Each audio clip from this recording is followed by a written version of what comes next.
Hi everyone. నార్మల్గా అమ్మాయిలకి ఏమైనా అవుతే నేను కొంచెం ఎక్కువగా రియాక్ట్ అవుతుంటాను, ఫెమినిజం అనో ఉమెనిజం అనో ఏదో ఒకటి. బట్ ఇవాళ నాకే అవుతుందని చెప్పి నేను ఎప్పుడు ఎక్స్పెక్ట్ చేయలేదు. అసలు నేనేం చేయలేదు కూడా. I'm just walking from Jagadamba junction to my office, TSC. It's located in Jagadamba junction. వస్తుంటే అక్కడ రాజాసాబ్ పోస్టర్ ఉందన్నమాట జగదాంబ థియేటర్ దగ్గర. నేను ప్రభాస్ ఫ్యాన్ యాజ్ యూజువల్ గా కాబట్టి అది పిక్చర్ క్లిక్ చేస్తున్నాను. అప్పుడు ఒక అతను మాల వేసుకొని గ్రీన్ కలర్ డ్రెస్, మరి అది ఏ మాలో కూడా నాకు తెలీదు, అతను వచ్చి చాలా గట్టిగా అరుస్తున్నాడు అనమాట. నేనేమనుకున్నాను, అక్కడ ఆటో వాళ్ళు ఎవరో ఉండుంటారు, వాళ్ళ మీద అరుస్తున్నాడేమో అనుకుని నేను పెద్ద పట్టించుకోలేదు. ఓకే, నా పని అయిపోయింది. నేను రోడ్ క్రాస్ చేసుకొని అటు చర్చ్ వైపు నడుచుకుంటూ వెళ్తున్నాను. అతను సడన్ గా వచ్చి వెనక నుంచి ఇక్కడ చాలా గట్టిగా స్లాప్ చేసేసి బూతులు, అసలు అలాంటి బూతుల్ని మనం వినుండం కూడా, అలాంటి బూతులు తిట్టేసి నన్ను, నా స్పెక్స్ అక్కడ పడిపోయి విరిగిపోయాయి. ఇది నేను సెట్ చేశాను ఇలాగా. చాలా గట్టి కొట్టాడు అనమాట. ఫేస్ అంతా చాలా రెడ్ అయిపోయింది.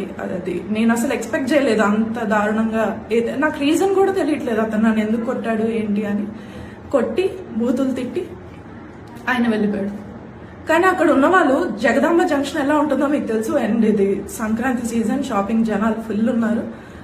ఒక్కరు కూడా రియాక్ట్ అవ్వలేదు, నాట్ ఈవెన్ 1%. అక్కడ అందరూ అదేదో సినిమా చూస్తున్నట్టు చూసి, ఇంకొక పెద్ద మనిషి వచ్చేమో మీకు తెలిసిన వాళ్ళు కాదా, మీ హస్బెండ్ కాదా అంటున్నారు.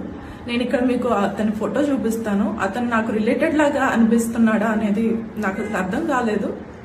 I was clueless. అసలు ఏం చేయాలి, ఎవరికి చెప్పాలి, ఏం మాట్లాడాలి నాకు అసలు ఏం అర్థం కాలేదు. I call my people at my office, they came and took మీ.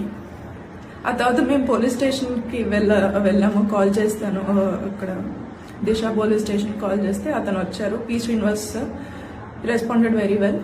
అతను వెళ్ళి చెక్ చేశారు కూడా అక్కడ ఎవరైనా దొరుకుతారో. వాడు దొరకడు, ఎందుకంటే అక్కడ ఆటో స్టాండ్లో కొంతమందిని అడిగితే అతనేమో పిచ్చోడు, లేదంటే శ్మశానంలో ఉంటాడు, వాట్ ఎవర్, అతను ఏదైనా కొన్నాయి. అలాగా కొట్టడానికి అసలు లేదు, అతను నన్ను కొట్టడానికి లేదు, నా మీద అలా నోరేసుకొని పడిపోవడానికి లేదు. ఎవడో రోడ్డు మీద పోయాడు. ఇప్పుడు పొరపాటున అక్కడ తన ఏదో కత్తితో ఏదో పట్టుకొని వచ్చి నన్ను పొడి చేసినా కూడా జనాలు అలానే ఉండిపోతారా? మీ ఇంట్లో వాళ్ళకైతే ఇలానే వదిలేస్తారా? అండ్ ఈ వీడియో ఏదో నేను పబ్లిసిటీ స్టంట్ కోసమో లేదా కొంచెం సింపతి కోసమో ఇదేం కాదండి. అమ్మాయిలు, వర్క్ చేసే అమ్మాయిలు ఎంతో దూరాలు వెళ్తారు, ఎంతో దూరం నుంచి వస్తారు.